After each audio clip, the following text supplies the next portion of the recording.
The night before Christmas. The night before Christmas. 'Twas the night before Christmas when all through the house not a creature was stirring, not even a mouse. The stockings were hung by the chimney with care in hopes that St. Nicholas soon would be there. The children were nestled all snug in their beds, while visions of sugar plums danced in their heads. And Mamma in her kerchief and I in my cap had just settled down for a long winter's nap.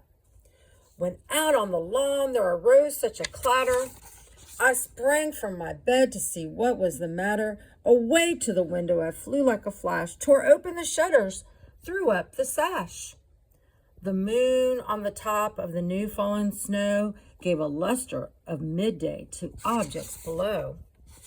And what to my wondering eye should appear but a miniature sleigh and 8 tiny reindeer.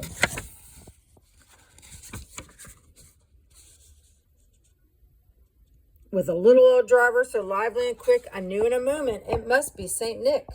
More rapid than eagles, his coursers they came, and he whistled and shouted and called them by name.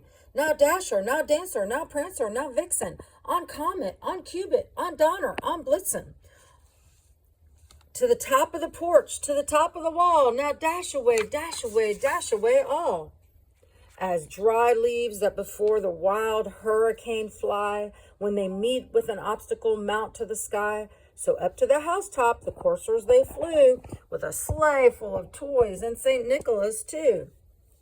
And then in a twinkling I heard on the roof the prancing and pawing of each little hoof.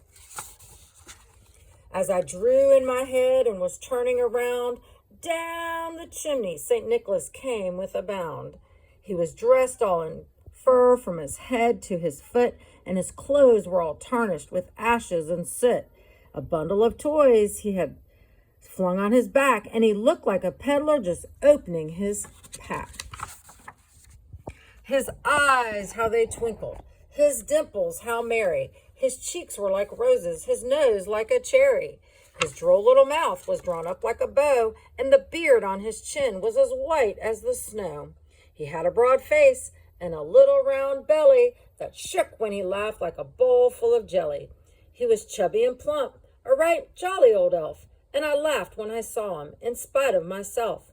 A wink of his eye and a twist of his head soon gave me to know I had nothing to dread. He spoke not a word, but went straight to his work, and filled all the stockings, then turned with a jerk, and laying his finger aside of his nose, and giving a nod, up the chimney he rose. He sprang to the sleigh, to his team gave a whistle, and away they all flew like the down of a thistle. But I heard him exclaim, as he drove out of sight, "Happy Christmas to all, and to all a good night." So here's another book, Peter by PeterH. Reynolds, The Gift of Words. This one was written in 2025. The Gift of Words, that's this year. Jerome took a stroll along the snowy street with his rescue dog, Echo. Jerome felt inspired to collect words, holiday words, words of hope, words of joy, words to give to those he loved, family and friends. Notebook in hand, Jerome began his search for words throughout his town. He loved collecting words around him, but many of the words he read did not seem very inspiring. No parking. Violators will be towed. Cheap stuff. Cheap, cheap galore. Low, low prices. No dogs allowed. Sale, super sale, last minute sale. Buy now, cheap stuff, even cheaper. These were not holiday words. They did not warm his heart. These words left Jerome feeling cold.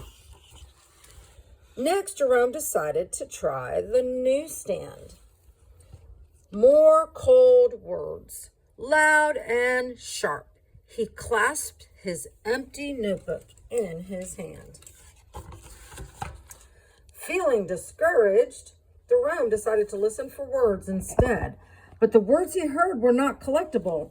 I hate this weather. Move it, hurry up. I want it now. I'm lonely. They were unhappy, frustrated, and impatient words. Just when Jerome thought he'd never find the words he longed for, he had an idea.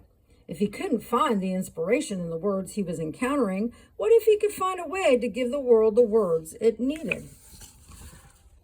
Jerome raced back home, Echo trying to keep up with him, and found his word collection.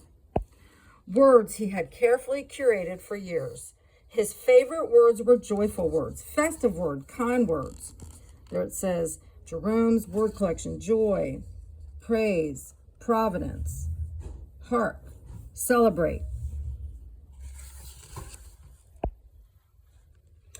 Jerome loaded his sled full of his favorite positive words and headed towards the downtown park. He put a call out to everyone to join him in decorating a tree with words. A holiday tree, Echo barked excitedly. A word collector's tree, a tree of hope, a tree of dreams, a tree of wishes. Add your joyful words, dreams, wishes, positive words.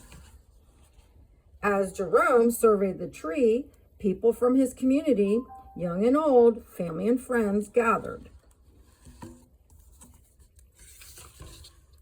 Happy holidays, Jerome trumpeted. Add your own favorite words to the tree.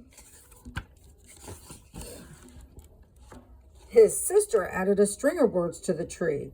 Grateful for all the helpers. A friend added, I dream of a world with no hunger. Friends and family busily added words, some stringing words together.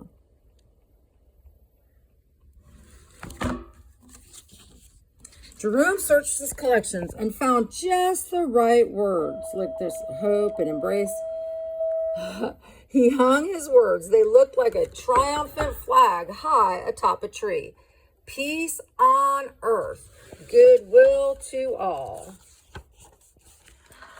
Echo barked enthusiastically. Jerome understood and wrote, love to furry friends, far and wide.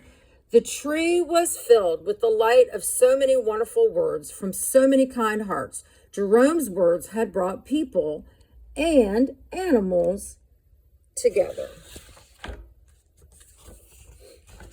So many words strung together, shimmering and dreamy, so many positively powerful words, and that was the gift, a gift for all.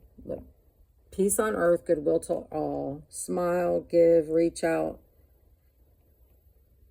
all these wonderful words.